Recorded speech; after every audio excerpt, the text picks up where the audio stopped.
یہاں ان مناظر سے میں ایک بڑی زبردست حقیقت اور نصیحت کی طرف بڑھتی ہوں۔ دیکھیے کہ یہ جملہ بڑا وائرل ہو رہا ہے کہ جناب اسپیکر مجھے 2 یا 5 منٹ کی بریک دے دیں، نماز پڑھنی ہے۔ اسمبلی کے فلور پر مریم بی بی کا یہ جملہ ایک دعوتی پیغام ہے جو دوسروں کو مذہبی فرائض کی ادائیگی کی ترغیب دیتا ہے۔ جناب اسپیکر مجھے 2 یا 5 منٹ کی بریک دے دیں، نماز پڑھنی ہے۔ یہ کوئی عام جملہ نہیں، ایک بلند مقام پر بیٹھی خاتون کا اپنے رب سے تعلق کا اعلان ہے، ایک یاد دہانی ہے کہ عہدہ، مصروفیت یا دنیا کی سیاست نماز میں رکاوٹ نہ بنے، نماز میں حائل نہ ہو۔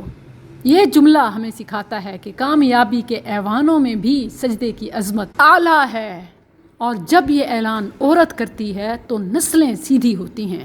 ویسے اس نماز جیسے موضوع پر بھی کچھ حلقوں کی طرف سے سوال اٹھائے جا رہے ہیں۔ اچھا، سوال تو کیا کہ الزامات عائد کیے جا رہے ہیں کہ 2 یا 5 منٹ میں کون سی نماز ہوتی ہے۔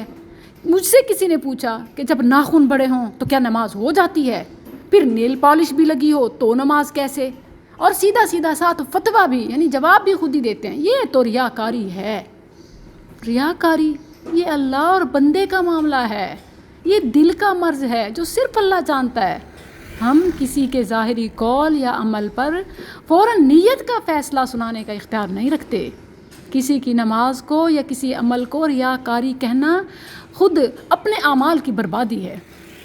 پھر کہ 5 منٹ میں کون سی نماز، یہ سوال کا انداز ہے۔ آپ کو پتہ ہے کہ 2 منٹ 5 منٹ یہ مختصر وقت کے لیے بولے جاتے ہیں، یعنی صرف نماز کے لیے وقت چاہیے۔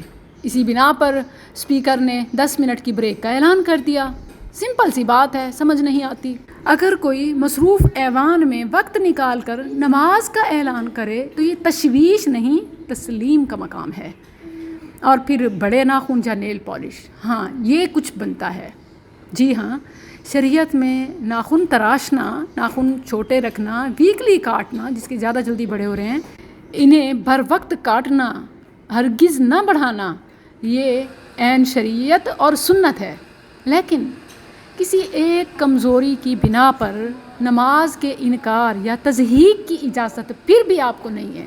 پھر نیل پالش تو یاد رہے کہ آپ ویسے بھی جانتے ہیں کہ مریم بی بی تو افورڈ کر سکتی ہیں۔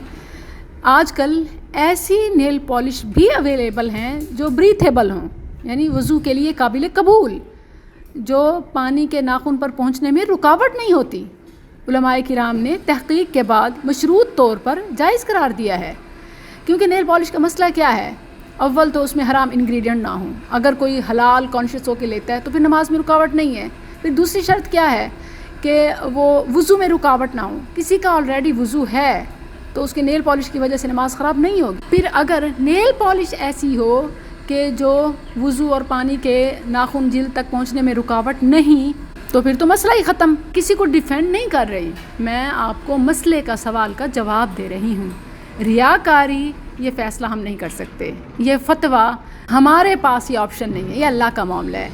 نیل کا بڑا ہونا خامی، کمزوری ضرور ہے، مگر آپ اس کے لیے اویئرنیس، دعوت، امر بالمعروف نہی عن المنکر کر سکتے ہیں، لیکن پھر بھی نماز کو نشانہ نہیں بنا سکتے۔ سیکنڈلی کہ نیل پالش اور وضو کا مسئلہ آئی ہوپ کہ کلیئر ہو گیا ہوگا۔ ہمیں اپنے گریبان میں جھانکنا چاہیے کہ میں آخری بار کب مصروفیت کے بازار میں رک کر نماز کے لیے اعلان کرنے والی تھی یا کرنے والا تھا۔